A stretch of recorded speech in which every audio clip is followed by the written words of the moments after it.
Welcome to the Slop Temple. We pray this video helps. You'll start by confirming the device and OS so you use the right method. Once done, back up any app data to cloud or local storage to avoid surprises. Now go straight to Settings. On Android, open Apps or App Manager. On iOS, go to Home Screen Settings or swipe up to the app drawer on many launchers.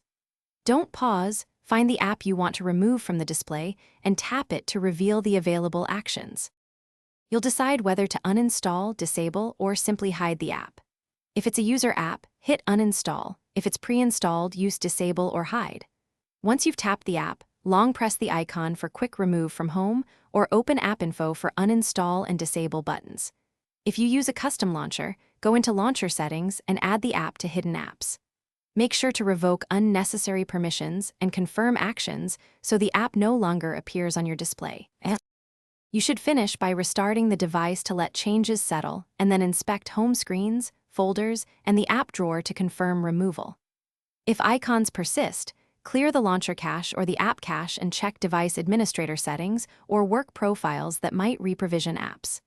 If the app reappears, disable sync, uninstall updates, or remove the profile causing restoration, and repeat the removal steps. One key tip: